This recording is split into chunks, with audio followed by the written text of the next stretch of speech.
Hey everybody, my name is Jim Farmer. I'm the festival director of Out on the Film, Atlanta's LGBTQ Film Festival, and I'm also an arts reporter for Georgia Voice. I am so happy this morning to be able to speak to the writers and directors of the film Antebellum, Christopher Renz and Gerald. I enjoyed the film a lot, so thank you for joining us and congratulations on the film. It's our pleasure, and thank you for having us. Yes. I'm very happy to. Well, for those who have not seen the film yet, can you tell the audience briefly about the film? Well, there's only so much we can say without giving it Exactly. away. Exactly. We will say that Antebellum dives headfirst into the recontextualization of this country's original sin, and following the harrowing tale of a modern Black woman who's snatched from her life and deposited in the open air haunted house of the antebellum South. Okay. How did the film come up for you? The seed of the idea happened from a nightmare that I had shortly after we moved to Los Angeles from Miami. And, you know, I think with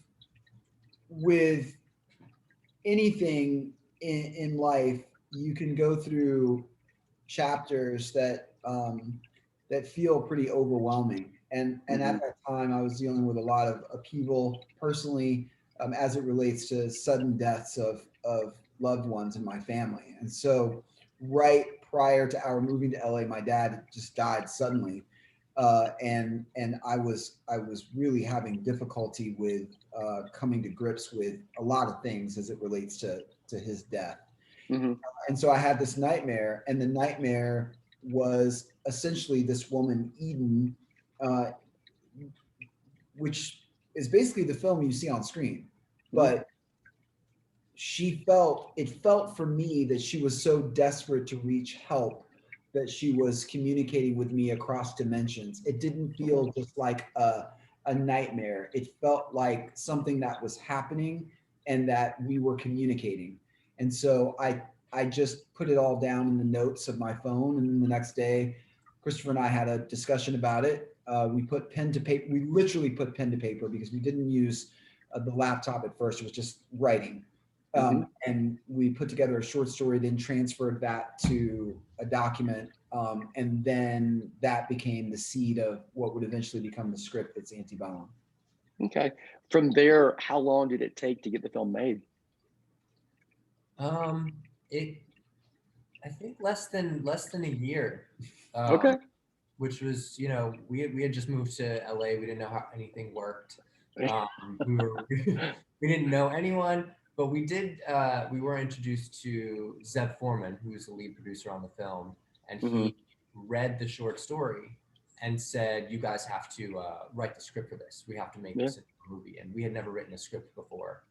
But so we trusted Zeb. Zeb was the producer behind Dallas Buyers Club. He's he has a very particular taste, very smart guy. And we trusted him, and we were off to the races. And he took us all around town, holding our hands, introducing us to heads of studios.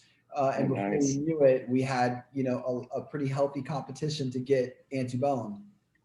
Nice. Congratulations again. Did you write this, or did you have Janelle Monáe in mind, or did she just enter the picture later on? No, we didn't have anyone in mind for Veronica Eden. It was really difficult to picture someone, which is why when names were thrown out at us, the knee-jerk reaction was always no. We thought that we would go with someone that was undiscovered, someone that people weren't familiar with, so that you could really immerse yourself into this fantasy. Sure. But Janelle, we were always big fans of her as a musician, as an artist. What a dynamic performer. But it was our seeing her sitting in the audience of the Grammys. We were at home, by the way. We weren't at the Grammys. We were watching the Grammys. And there was this quiet power that was smoldering, that was just reaching the surface of her expression, that sold us on the idea that Janelle would be an extraordinary Eden Veronica. And thank God we made that decision, and she said yes, and we all worked together. She is absolutely amazing in this film. I She's think terrific. so. Yeah. Okay. Okay. But it's having said that, I mean, it's very much an ensemble piece as well. Can you talk about the rest of the cast and bringing everybody together? We were just so thrilled to be able to work with Lorraine Mayfield, our casting director, who brought Hmm. these folks, these faces in front of us that we never Yeah. would have thought of. Hmm. We loved the idea of bringing in folks who weren't that well known, and the actor who plays Eli Tongai, Mm. we saw him on his taped audition and didn't see anyone else. And anyone who's not a name, you kind of have to like really push for with Hmm. the studio. But even the studio saw the tape and they said it's just incredible, and we were so Yeah. excited. But I mean, to have him. we were ecstatic to have Jenna Malone, Oh yeah. Gabourey Gosh. Sidibe, Kirsten Yes. Renz, Jack Houston. I mean, we would sit and talk with these people for hours over dinner individually. Like we really spent time getting to know one another before deciding to pull the trigger together. It's a Hmm. decision that we make together. Oh, and not to forget Eric Lang. We had a really unusual process in that we would spend tremendous time talking with our potential cast before everybody decided to say, let's go for it. Hmm. So can you talk a little bit about segueing into a feature film and what challenges that presented? This is your obviously your feature debut. Well, we've been together. We are life partners as well as work partners. And Hmm. we've been together for 12 years and we pretty much finish each other's sentences and we speak in sort of a nonverbal, a telepathic language. So we had every intention from the time that we got together, which our first 4 days together, we were trying to write a short story about aliens. But we would spend the next 10 years in Miami honing our skills as writers and Hmm. as filmmakers, working with Moet and Chandon and Harry Winston. I was a contributing creative director to Vogue Brazil.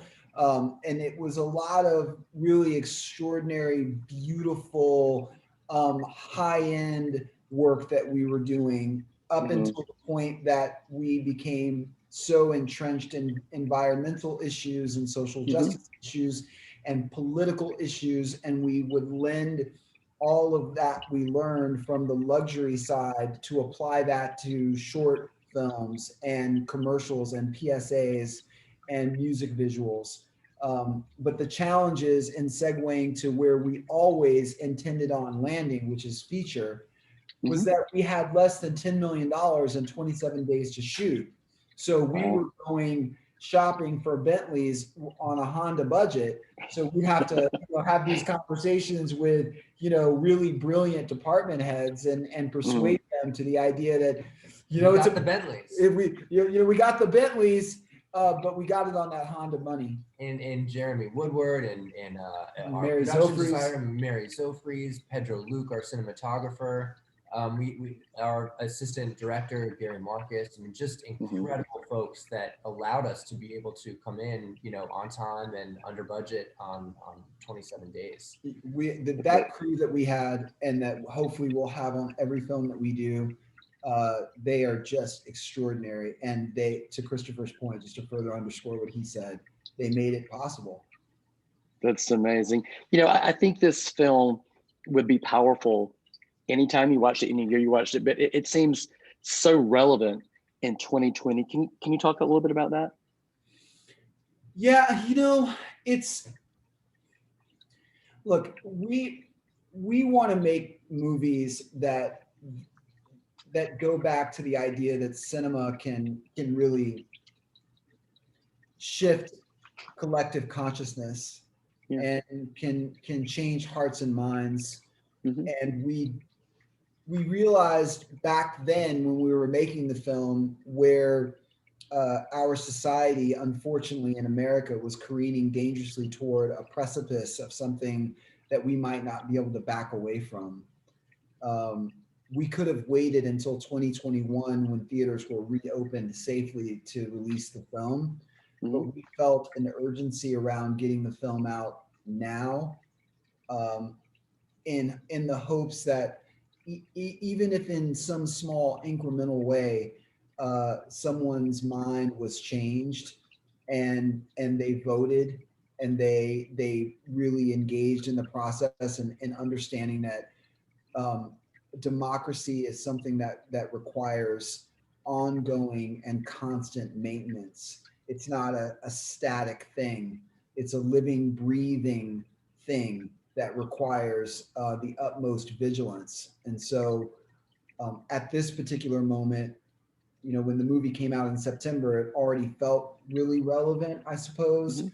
But with what happened recently at the Capitol, I Yes. just, at that point, with the gentleman walking through the Capitol rotunda and desecrating uh, uh, the symbol of democracy in this country with a Confederate flag, uh, we knew that we had made the absolute right decision in getting this movie out when we did. And obviously, it must have been a disappointment not to be able to have this in theaters and go to festivals and meet people and discuss it. The flip side, though, is that this film is streaming. It's number one on VOD as we speak. A lot of people are seeing this film and talking about it. And the conversations, what are the conversations like when you have a screening and a Q&A, obviously virtual? What are those conversations like? It really depends. It depends on the people, Yeah. because you have, from my community, from the Black community, and I belong to the LGBTQ community and the Black community and Mm-hmm. the American community, but within sort of the Black community, we um, a lot of people have made the mistake of believing that we as Black people are in some way monolith, and we're not. We're actually a really diverse group of people with varying opinions and points of view. And so you will have some within the Black community that are really uncomfortable with the idea of revisiting slavery in any way, and Mm-hmm. any brutality against the Black physical body on screen as it relates to slavery is something that is totally unpalatable for them, and that they won't engage with. And so you have another faction of the Black community that's really passionate about Antebellum and feels that it's urgent, and that we need to get it out now. So it really depends upon who we speak to, but Okay. we're excited to engage in these conversations around this art, because we didn't create something with the idea that it would be milk toast. There's no way that you Exactly. walk away from Antebellum with meh. It's either you can hate it or you're going to be really passionate about it, but you're going to feel something. and Exactly. and that's the point, is that we're looking for people to feel something. And so those conversations, we are not in a place where so many Americans are barely able to keep a roof over their heads. They're frontline workers trying to prevent themselves from getting this wretched disease. We have a Mm-hmm. government that's imploding on itself. We're in a lot of trouble. So Christopher and I don't really have the luxury to be sitting from our house and stewing in our self-pity over not being out in the way that we expected. Um, we are out in the world and delivering this medicine, hopefully at a time that the world could use it. And we hope to offer some catharsis and a catalyst for a bigger conversation with the movie. And so we're incredibly grateful for everything that has happened with Lionsgate, and their support over from day one all the way through award season, our support from our beautiful and extraordinary cast. And so we have absolutely nothing to complain about. Okay. Would you say that are there any would you say that for a gay audience, is there any particular themes that they would pick up on in the film? Well, yeah, because it's impossible for two gay men to write something and to make something that isn't informed indirectly by our own experience, um, Sure. in our lives. And so we're always looking to amplify issues as it relates to um, having the audacity to live powerfully in the truth of who you are, no matter how brutal the consequence may be. And so to stand there to not make any apology for who you are and how God made you and all of your perfection to be in this world and to contribute, that is what informs all of our decision making and the characters that we write as it relates to Antebellum and anything else. And we also go out of our way to make sure that we have extensive representation from our community of LGBTQ people across the board that are on the writing side, that are casted, whether it's Janelle or Kiersey Clemens. We have a responsibility as filmmakers that belong to this really rich and extraordinary community to make sure that we're actually putting a ladder down to pull other people up to be up here with us and continue to build to make sure that the stories that are told, at least that are coming from us, they more accurately reflect the society that we live in. Thank you so much for that. That is really meaningful. I want to ask you briefly, Jordan, I know that you wrote an editorial piece about pride for NBC. Can you talk a little bit about that?